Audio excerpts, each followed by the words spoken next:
Okay guys, well this is one of the stick baits from my stick bait course, and I thought I'd give you a few tips about how I fish with it. So first thing, a little bit about tackle. You see I'm using spinning tackle here. This is a rod with a fairly short butt. I'd normally use this on the boat, and off the rocks I'd normally prefer a longer butt, and in fact a longer rod as well, but I'm going to make do with this one and I'll explain why in just a moment. In terms of line, I'm fishing a 15 kilo line here. It's a Daiwa Air Edge rod, 7 to 10 kilo weight range, but I'm fishing 15 kilo braid on it, and I'm running the braid to a mono leader, which you can see here, and that's a 60-pound mono leader. Now that might seem a little bit heavy, but I'll explain why I've got that on there in a moment. Now joining the braid to the mono, I've got a bimini twist and a slim beauty joining the leader to the braid.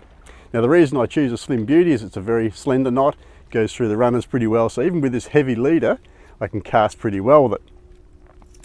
Notice that the lure is tied on using a loop knot. It's not tied directly to the nose ring of the lure, the toe point of the lure. I've used a loop there to give that plenty of freedom to move. Okay, that's important as well. Now the rod I've chosen because there's a little bit of softness in the tip, as you can see there.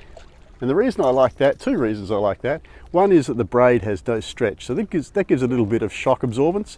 But the other thing is that with a stick bait lure, you'll find that a soft rod tip will tend to smooth out the action of the lure and make it swim a little bit better. So I'm going to have a cast now and show you exactly how to go about fishing with these things, and hopefully we can nail a fish while we're at it, hey? So the technique is really quite simple. What you need to do is just wind the reel slowly at the same time as you're twitching the rod. And the main thing you need to do is make sure that you're getting some slack line in between those twitches. And you can see there as I'm throwing that slack line up. Now by doing that, what you're allowing the lure to do is to zig to one side. And when you twitch back and give it some slack line, it'll turn and zig back the other way. So it gets this zigzag motion through the water.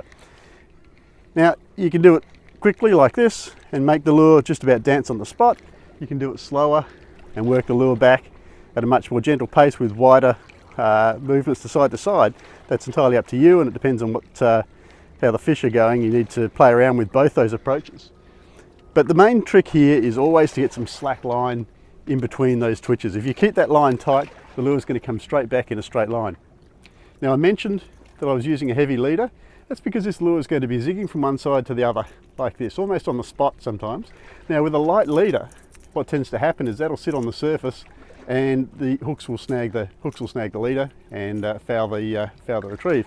With a heavier leader, because it's stiffer, it'll tend to lay out straight, and so that lure won't snag the leader anywhere near as often. Just a tip for you there. Now there were some small tunas out here earlier on today, and they tend to be a little bit leader shy, so I may have to switch back down to a 20-pound leader, and I'll just have to accept that I'm going to finish up snagging the lure a little bit more often.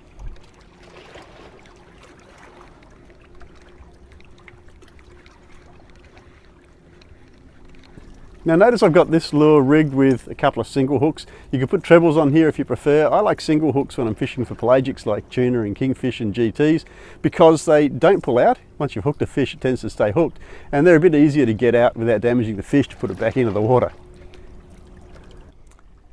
So there you go, there's some basic instructions for how to use one of the stick baits you can make in my stick bait making course. Now if you haven't made lures before, please check it out, makewoodenlures.com. There's a link down below here.